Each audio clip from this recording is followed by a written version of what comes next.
आप सभी का एक बार फिर से स्वागत है इस लेक्चर में। तो हम जैसे जानते हैं कि हमने स्टैटिक पार्ट का शुरू किया था कई सारे टॉपिक्स का, और हमने इकोनॉमिक्स को कवर कर लिया है। तो इस लेक्चर में हम लोग जनरल साइंस के बारे में बात करने वाले हैं।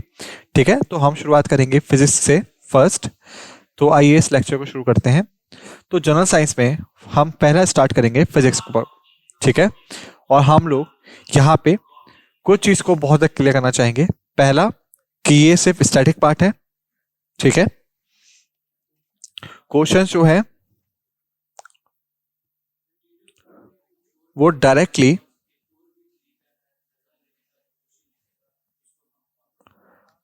पूछे जाते हैं यहां से। ठीक है, तो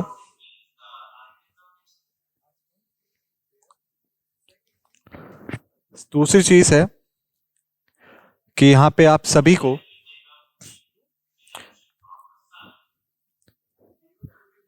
चीजों को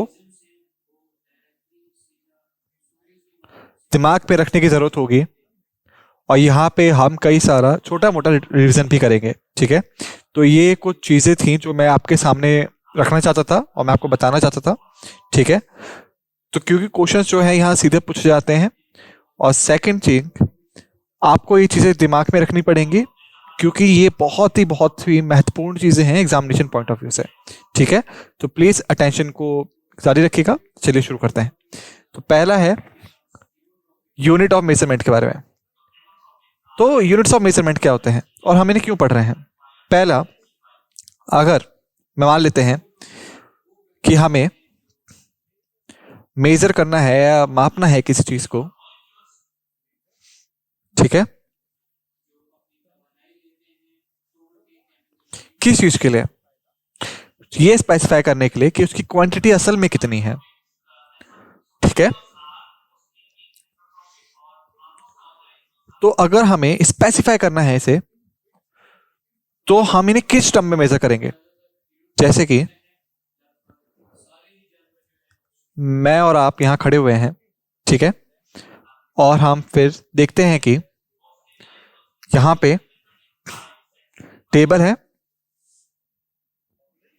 और उसके ऊपर एक जार रखा हुआ है और उस जार में कुछ पानी है। ठीक है,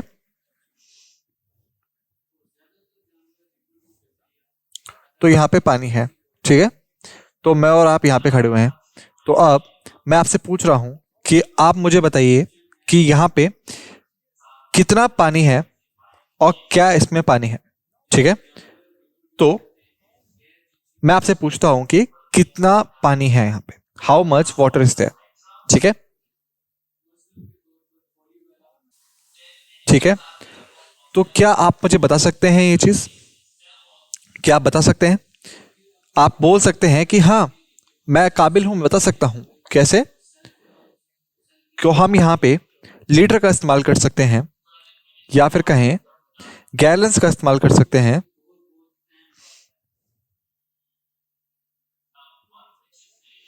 वाटर क्वांटिटी को मेजर करने के लिए तो हम इसका इस्तेमाल करके हम यहां पे मेजर कर सकते हैं कि मान लीजिए ये हमने मेजर किया 40 लीटर्स वाटर। ठीक है, और हम कह सकते हैं कि ये जो है 30 गैलन्स वाटर है। ठीक है, तो ये सिर्फ उदाहरण है। तो आप मुझे आराम से नहीं कह सकते हो कि ये 40 लीटर है या 30 गैलन्स है। क्यों? क्योंकि आपने एक यूनिट का इस्तेमाल किया है। जो लीटर और गैलन है ये यूनिट है मेजर करने के लिए वाटर की क्वांटिटी के लिए। ठीक है, ठीक वैसे ही हमारे पास कई सारी यूनिट्स हैं कई सारी चीजों को मेजर करने के लिए। ठीक है, जिससे हम घिरे हुए हैं और हमें जरूरत होती है इनकी एक सर्टेन पीरियड में। ठीक है, तो ये यूनिट्स हैं। फर्स्ट है हमारी एसआई बेस्ड यूनिट्स। तो एसआई बेस्ड क्या होती है? एसआई का मतलब है इंटरनेशनल सिस्टम्स ऑफ यूनिट्स। तो एसआई जो है वो स्टैंड होता है इंटरनेशनल सिस्टम्स ऑफ यूनिट के लिए। ठीक है, तो अगर क्वेश्चन का आता है आपके एग्जाम में कि एसआई का क्या मतलब हुआ, तो आपको क्या बताना है? ये है इंटरनेशनल सिस्टम ऑफ यूनिट्स। ठीक है, तो बेसिकली अगर हम बात करें SI बेस्ड यूनिट्स की, तो ये होती हैं आपकी 7, टोटल 7 इन नंबर्स। ठीक है, टोटल नंबर हुआ 7। ठीक है, जैसा कि आप यहां देख सकते हैं, ये 1, ये 2, ये 3, ये 4, ये 5, ये 6, ये 7। ठीक है, तो जो पहली यूनिट है वो है लेंथ। लेंथ जो है उसे हम हमेशा मीटर में मेजर करते हैं। ठीक है, तो अगर मैं आपसे पूछूं, मेरा जो घर है वो यहां पे है और आपका घर यहां पे है। ठीक है, और यहां पे डिस्टेंस है हम दोनों के घर के बीच में, और मैं आपसे पूछ रहा हूं, क्या आप मुझे बता सकते हो कि आप यहां आ सकते हो और कब आ सकते हो, कितना डिस्टेंस आपको ट्रैवल करना पड़ेगा। ठीक है, तो आप कैसे बताओगे ये चीज? तो आप कह सकते हो कि ये 7 किलोमीटर है। ठीक है, यहां पे जो डिस्टेंस है वो 7 किलोमीटर का है, और आप कह सकते हो कि ये सिर्फ 300 मीटर्स है। ठीक है, तो हमारे घरों के बीच में कितना डिस्टेंस है? इतना। ठीक है, और हमें किस टर्म से मेजर कर रहे हैं? मीटर में। ठीक है, तो ये है फर्स्ट मेजरमेंट। ठीक है, ठीक वैसे ही सेकंड है हमारा टाइम, जो मेजर होता है सेकंड्स में। अगर मैं और आप मिले हैं किसी भी मीटिंग या एग्जामिनेशन से पहले, और हम सिर्फ मिल रहे हैं, ठीक है, एग्जामिनेशन सेंटर पे हम दोनों मिले हैं। ठीक है,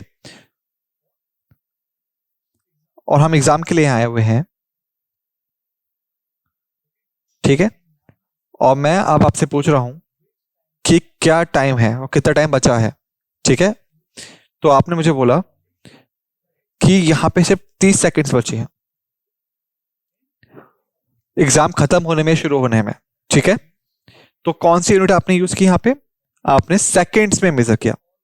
ठीक है, और हम इसे मिनट्स में भी मेजर करते हैं, लेकिन जब हम SI यूनिट्स की बात करते हैं तो ये से हम हमेशा, और ठीक है, मीटर भी किलोमीटर में इस्तेमाल होता है आपका कई बार।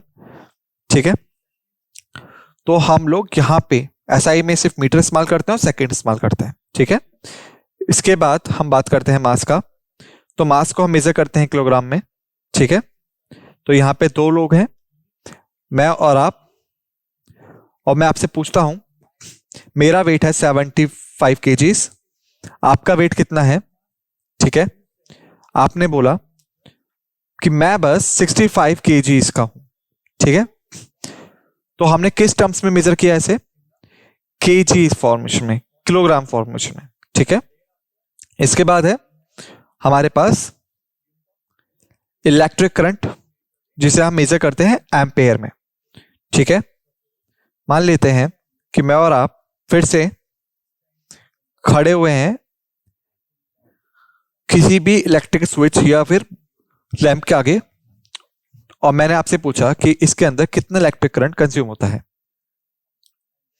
और आपने मुझे बोला कि इसमें सिर्फ और सिर्फ 5 एम्पेयर का करंट जो है वो कंज्यूम होता है। ठीक है, उदाहरण के लिए, तो आपने किस टर्म में इसे मेजर किया? आपने इसे एम्पेयर में मेजर किया। ठीक है, उसके बाद है हमारे पास है लुमिनस। लुमिनस को हम मेजर करते हैं कैंडेला में, और इसका मतलब होता है हमारा लाइटिंग कैपेसिटी। लुमिनस मतलब लाइटिंग कैपेसिटी। ठीक है,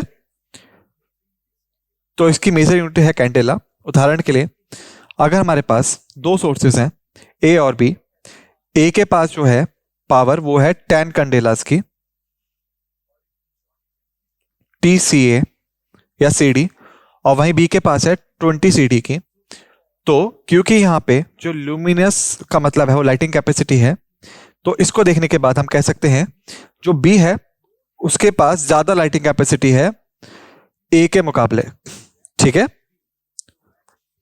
तो जब आप दोनों को स्विच ऑन करेंगे तो आपको पता चलेगा कि जो बी है वो ज्यादा चमक रहा है।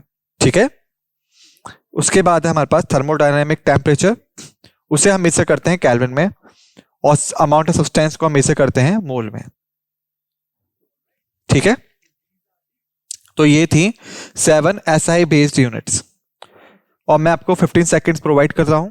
ठीक है, इन्हें नोट डाउन करने के लिए टाइम स्टार्ट नाउ। 1 2 3 4 5 6 7 8 9 10 11 12 13 14 15 16।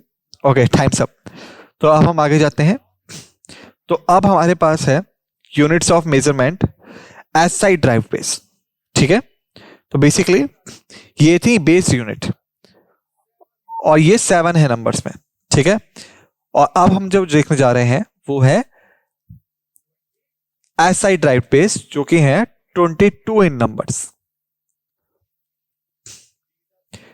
तो ये है 22 इन नंबर्स, लेकिन इस केस में हम सिर्फ और सिर्फ 14 यूनिट्स को देखेंगे। ठीक है, क्योंकि ये 14 मेन यूनिट्स हैं। ठीक है, पहला है फोर्स। फोर्स को हम मेजर करते हैं न्यूटन में। ठीक है, तो मैं अगर आपसे पूछूं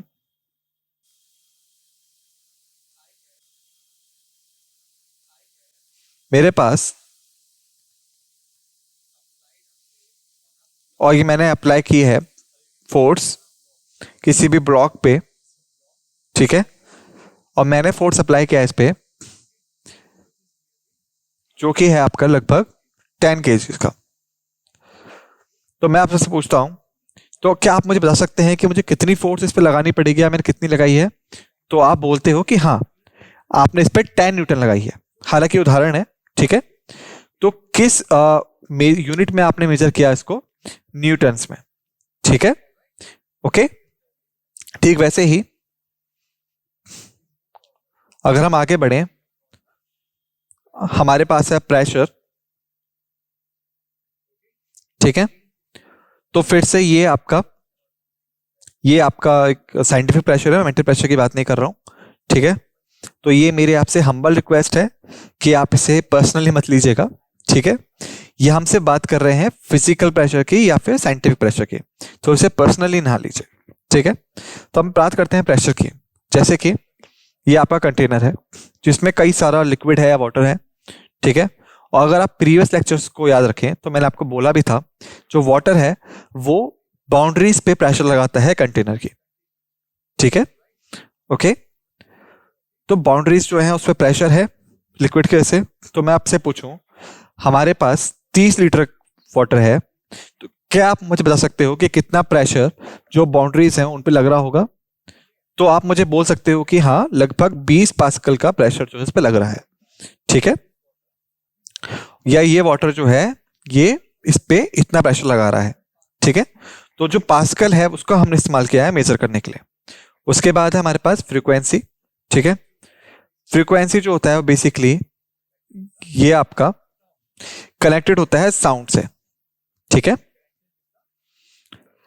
मेनली हम इसे साउंड से कनेक्ट मानते हैं, और जैसा हमने प्रीवियस लेक्चर में डिस्कस किया था, जो कैपेसिटी है ह्यूमन ईयर की साउंड को हियर रखने की, वो होती है 20 to 20,000 हर्ट्ज। और ये क्या है हमारी 20 हर्ट्ज टू 20,000 हर्ट्ज। तो हम ये जानते हैं कि 20 से 20,000 के बीच में हम चीजों को या वॉइसेस को सुन सकते हैं। ठीक है, फ्रीक्वेंसी की वजह से। ऑलराइट, और हम इसे मेजर करते हैं हर्ट्ज में। ऑलराइट, तो ऐसा ड्राइव यूनिट जो है मेजरमेंट की फ्रीक्वेंसी की वो है हर्ट्ज। ऑलराइट, इसके बाद हमारे पास है हीट। तो मान लेते हैं कि हमारे पास एक बाउल है मिल्क की, जिसे हमने गैस पे रख दिया। ठीक है, उसके बाद मैंने आपसे पूछा कि कुछ समय पश्चात ये कितना गर्म है, तो आपने मुझे बोला कि ये सिर्फ 30 जूल जितना गर्म है, या फिर 30 जे आपने दिखा दिया। तो आपने किस में मेजर किया इसे? आपने इसे मेजर किया जूल फॉर्म में। ठीक है, ठीक वैसे ही पावर की हम बात करें तो पावर को हम मेजर करते हैं वॉट्स में। इलेक्ट्रिक चार्ज को हम मेजर करते हैं कॉलम में। ठीक है, और ये मेन चीज है जो मैं आपको बताना चाहूंगा कि यहाँ पे डिफरेंस होता है इलेक्ट्रिक करंट में और इलेक्ट्रिक चार्ज में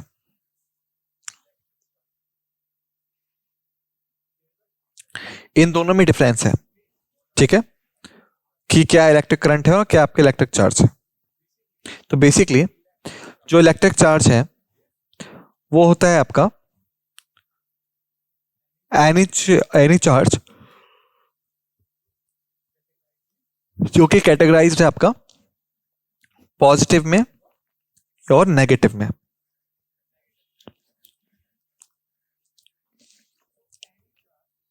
ठीक है,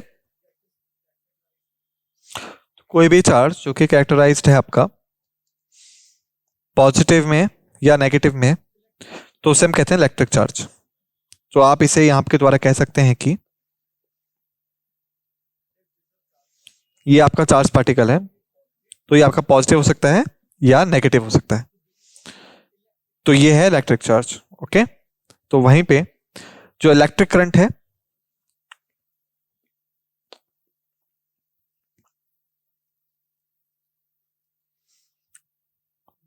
वो होता है flow of electric charge. Okay, electric current जो होता है वो बेसिकली फ्लो होता है इलेक्ट्रिक चार्जेस का। तो आप कह सकते हैं कि जब ये जो चार्ज है शुरू कर देता है आपका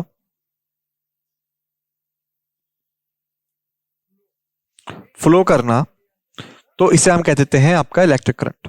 ठीक है, तो ये डिफरेंस था इलेक्ट्रिक चार्ज और इलेक्ट्रिक करंट के बीच में। ठीक है, तो इलेक्ट्रिक करंट है उसकी यूनिट है एम्पेयर। ठीक है, जो वहीं पे जो इलेक्ट्रिक चार्ज है उसकी यूनिट है कोलम। ठीक है, तो इसको आप ध्यान रखिएगा कि इलेक्ट्रिक करंट और इलेक्ट्रिक चार्ज अलग अलग होते हैं। इलेक्ट्रिक करंट जो है वो बेस यूनिट का पार्ट है, ठीक है, और इलेक्ट्रिक चार्ज जो है वो ड्राइव्ड यूनिट का पार्ट है। उसके बाद है कि चार्ज को किसने डिवाइड किया, पॉजिटिव और नेगेटिव में। ठीक है, पॉजिटिव और नेगेटिव में, तो उसका आंसर है बेंजामिन फ्रैंकलिन। तो बेंजामिन फ्रैंकलिन वो इंसान था जिसने इसको डिवाइड किया था पॉजिटिव और नेगेटिव में। ठीक है, उसके बाद है पोटेंशियल डिफरेंस, उसको हम वोल्ट में मेजर करते हैं। ठीक है, इसके बाद है हमारे पास इलेक्ट्रिक रेजिस्टेंस, उसे हम ओम्स में मेजर करते हैं, कंडक्टेंस को सीमेंस में, कैपेसिटेंस को फराड में, इंडक्टेंस को हेनरी में, मैग्नेटिक फ्लक्स को वेबर, मैग्नेटिक फ्लक्स डेंसिटी को टेस्ला और रेडियो एक्टिविटी को हम बैक्यूरेल्स में। ठीक है, तो आप याद रखिएगा कि ये पॉइंट्स क्या थे। ठीक है, इन पॉइंट्स को आप याद रखिएगा। ऑलराइट, तो यदि हम बात करें रेडियो एक्टिविटी की, तो ये होता है अनस्टेबल एटम जो कि स्टार्ट कर देता है रेडिएटिंग अल्फा पार्टिकल्स को, बीटा पार्टिकल्स को और गामा पार्टिकल्स को, और गामा रेज भी आप इन्हें कह सकते हैं, अपने आप को स्टेबलाइज करने के लिए या फिर in order to achieve stabilisation के लिए। ठीक है, स्टेबिलिटी अचीव करने के लिए। तो ये सिंपल एक्सप्लेनेशन है रेडियो एक्टिविटी का। तो यहां पे अनस्टेबल एटम होता है जो कि रेडिएट करता है, तो मान लेते हैं ये अनस्टेबल है। ठीक है, ये रेडिएट करेगा अल्फा को, बीटा को, गामा को, ताकि ये स्टेबिलिटी को अचीव कर सके। और लास्ट प्रोडक्ट है, और इस सब के बाद वो होता है हमारा लेड। ठीक है, तो इन फैक्ट्स को लिख लीजिए। ऑलराइट, इसके बाद हमारे पास है, अगर हम आगे जाते हैं, हमारे पास है इंस्ट्रूमेंट्स और जिनको हम इस्तेमाल करते हैं कई सारी चीजों में। पहला है बैरोमीटर, जिसे हम हाई प्रेशर के लिए मेजर करते हैं। अमीटर इलेक्ट्रिक करंट के लिए, बोलोमीटर इलेक्ट्रोमैग्नेटिक रेडिएशन के लिए। ठीक है, हाइड्रोमीटर का इस्तेमाल हम डेंसिटी ऑफ लिक्विड्स के लिए करते हैं। हाइग्रोमीटर का इस्तेमाल हम ह्यूमिडिटी ऑफ एयर और गैस के लिए करते हैं। लैक्टोमीटर का इस्तेमाल हम स्पेसिफिक ग्रेविटी ऑफ मिल्क के लिए करते हैं। ठीक है, और याद रखिएगा लैक्टिक एसिड वो फाउंड होता है या मिलता है किसके अंदर, मिल्क के अंदर। ऑलराइट, तो इन पॉइंट्स को याद रखिएगा। बैरोमीटर हाई प्रेशर के लिए, मीटर इलेक्ट्रिक करंट के लिए, बोलोमीटर इलेक्ट्रोमैग्नेटिक रेडिएशन के लिए, हाइड्रोमीटर डेंसिटी ऑफ लिक्विड्स के लिए, हाइग्रोमीटर ह्यूमिडिटी ऑफ एयर और गैस के लिए, lactometer specific gravity of milk के लिए। ठीक है, उसके बाद ग्राफोमीटर की हम बात करें तो उसको हम एंगल्स के लिए यूज करते हैं। अनीमोमीटर का हम विंड फोर्स के लिए करते हैं। विंड फोर्स की हम बात करें अगर, तो हमारे पास दो आइटम्स होते हैं यहां पे। एक होता है विंड वेन, ठीक है, और दूसरा होता है हमारा अनीमोमीटर। ठीक है, और लोग आप अक्सर कंफ्यूज हो जाते हैं दोनों के अंदर। ठीक है, तो जो विंड वेन है उसको हम बेसिकली यूज करते हैं टू मेजर डायरेक्शन, दिशा मेजर करने के लिए। ठीक है, विंड्स की दिशा मेजर करने के लिए, किस डायरेक्शन में जो विंड्स है वो बह रही हैं। अनीमोमीटर का इस्तेमाल हम करते हैं विंड फोर्स मेजर करने के लिए, या फिर कहें विंड की वेलोसिटी के लिए। ठीक है, ऑलराइट, तो याद रखिएगा इन दोनों डिफरेंस को। तो विंड वेन जो है वो डायरेक्शन को मेजर करता है। ठीक है, अनीमोमीटर जो है वो मेजर करता है विंड वेलोसिटी को और फोर्स को। ऑलराइट, इसके बाद हमारे पास है अल्टीमीटर जो कि अल्टीट्यूड को मेजर करता है। ठीक है, गैल्वेनोमीटर इलेक्ट्रिक करंट के लिए मेजर करता है। कैलिपर डिस्टेंस को मेजर करता है और कैथोडोमीटर वर्टिकल डिस्टेंस को मेजर करता है। ठीक है, ग्राफोमीटर एंगल्स के लिए, एनीमोमीटर विंड फोर्स के लिए, अल्टीमीटर अल्टीट्यूड के लिए, गैल्वेनोमीटर इलेक्ट्रिक करंट के लिए, कैलिपर डिस्टेंस के लिए, कैथोडोमीटर वर्टिकल डिस्टेंस के लिए। इसके बाद हम अदर्स की तरफ जाएंगे तो हमारे पास है इंस्ट्रूमेंट और यूजेस। तो पहला है टेलीस्कोप। टेलीस्कोप का इस्तेमाल हम ऑब्जेक्ट्स को मैग्नीफाई करने के लिए करते हैं। जैसे कि आपने देखा होगा कुछ लोगों के पास कुछ इस प्रकार का यंत्र होता है और उसके बाद ये बादलों की तरफ देख रहे होते हैं।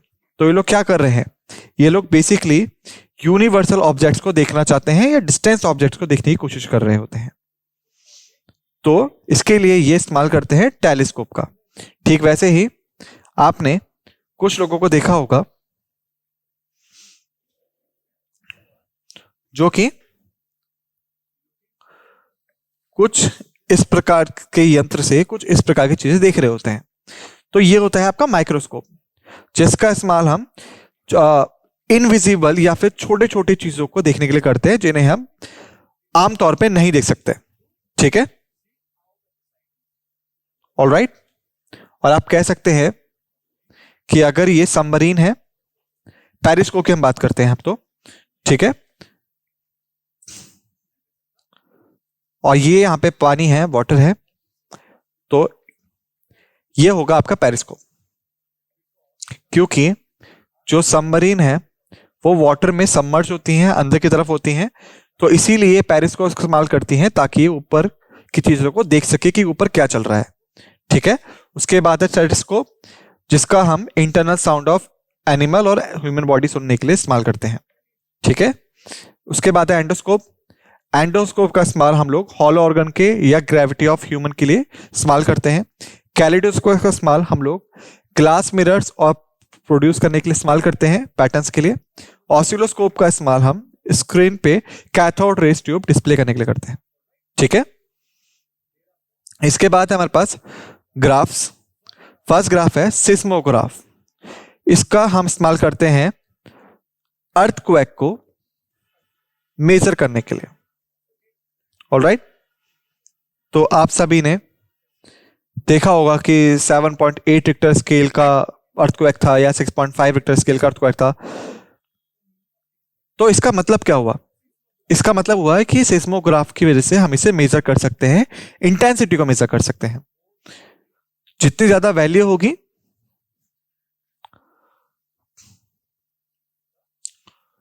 उतना ज्यादा या हाई रिस्क का अर्थक्वेक होगा। ठीक है,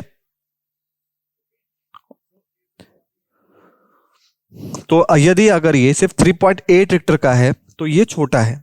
ठीक है, जब हम इसे कंपेयर करेंगे 7 रिक्टर वाले से। ठीक है, तो अब मुझे लगता है कि आपको इसका आइडिया लग गया होगा। ठीक है, इसके बाद है रेडियोग्राफ, जो कि रेडिएशन को रिकॉर्ड करता है। हेलियोग्राफ, जो कि फ्लैशेस ऑफ सनलाइट से होने वाले सिग्नल्स को मेजर करता है। ओके, अगर आपने केसरी मूवी देखी होगी तो आपको याद होगा कि उसमें आपके 2 फोर्ट थे, 2 किले थे कुछ इस प्रकार के, और उसमें यहां पे जो बंदा था, ये इंसान था, और उसकी टीम दूसरे वाले किले में थी। तो उसके लिए वो सूर्य के किरणों का इस्तेमाल कर रहे थे एक दूसरे को मैसेज पास करने के लिए, एक जगह से दूसरी जगह। ठीक है, और वो यूज कर रहे थे बेसिकली हेलियोग्राफ फॉर्मेशन को। ठीक है, तो अगर आपने इसको नहीं देखा है तो आप देखिएगा, आपको ये कॉन्सेप्ट और अच्छे समझ में आ जाएगा। ठीक है, तो ये था हेलियोग्राफ का इस्तेमाल। उसके बाद है क्रैस्कोग्राफ, जो कि प्लांट्स की ग्रोथ को मेजर करता है। कार्डियोग्राफ फिर जो हार्ट रेट को मेजर करता है। ठीक है, इसके बाद हमारे पास है लाइट। तो प्रीवियस लेक्चर्स में लाइट का मैंने आपको बताया था कि वो बेसिकली इलेक्ट्रोमैग्नेटिक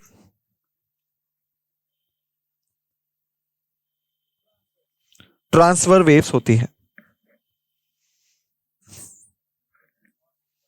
और उसको रिक्वायर्ड नहीं होता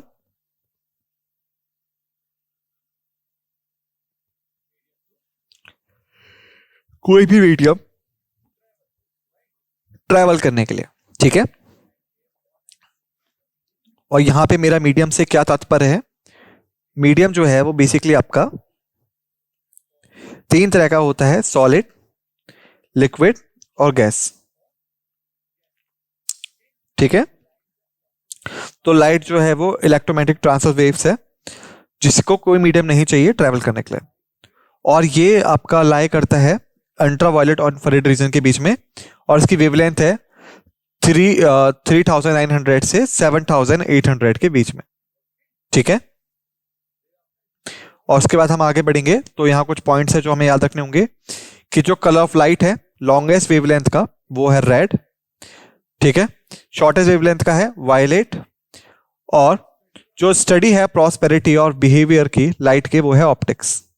ठीक है, longest wavelength red, shortest wavelength violet, study का नाम हो गया ऑप्टिक्स।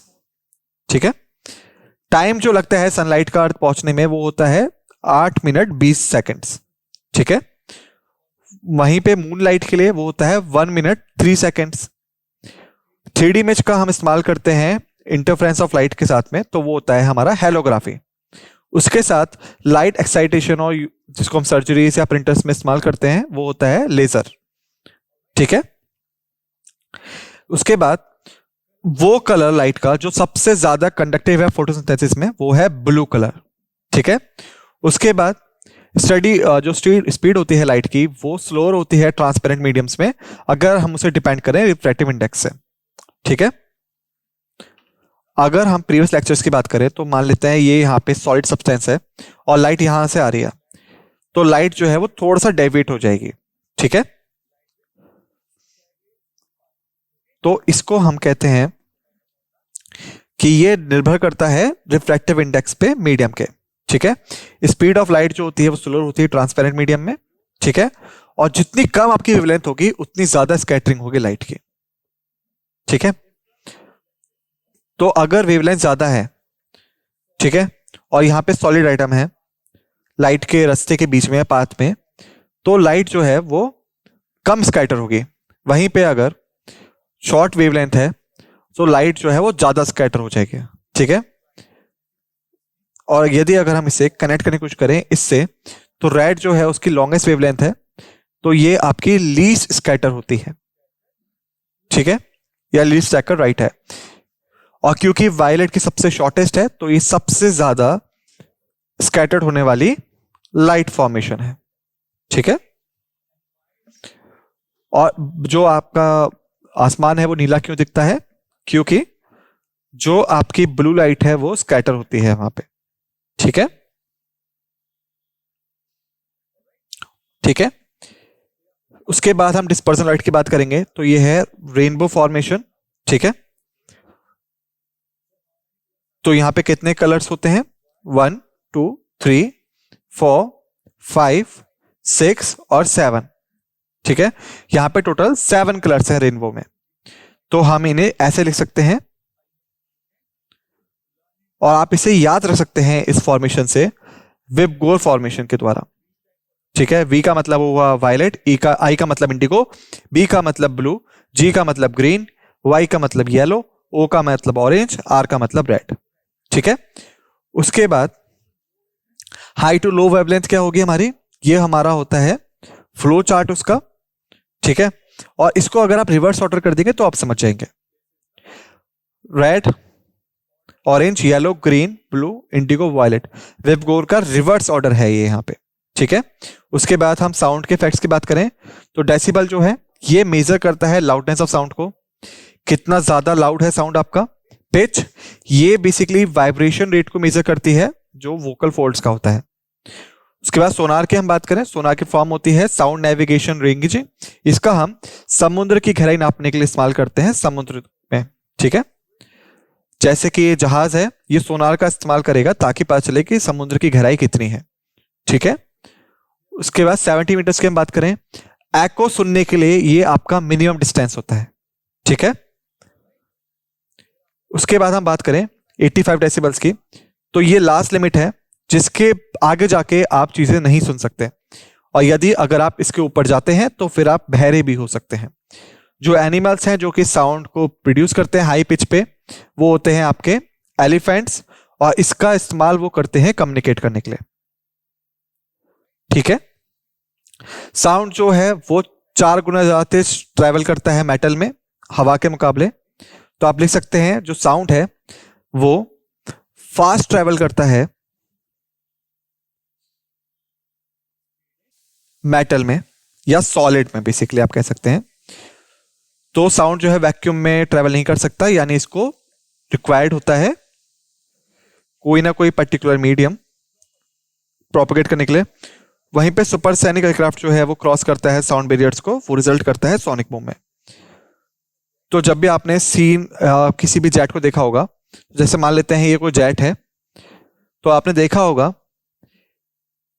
इसके आसपास कोई ना कोई शील्ड ऐसी बनी होती है। ठीक है, या उसके पीछे जरूर बनी होती है। ये जो शील्ड है ये होता है आपका सोनिक बूम। तो जब भी कोई फाइटर जेट या सुपरसोनिक एयरक्राफ्ट क्रॉस करेगा साउंड बैरियर्स को, वो हमेशा सोनिक बूम बनाएगा। तो स्टूडेंट्स, इस लेक्चर में हमने स्टैटिक पार्ट जो था फिजिक्स का उसे कवर कर लिया है। नेक्स्ट लेक्चर में हम केमिस्ट्री का स्टैटिक पार्ट देखेंगे। तब तक आप इन सभी फैक्ट्स को रिवाइज कीजिए जो हमने यहाँ पे सीखे हैं। ठीक है, ताकि आपको बेटर अंडरस्टैंडिंग मिल सके। तो इस लेक्चर को अब यहीं समाप्त करते हैं। आप सभी का धन्यवाद।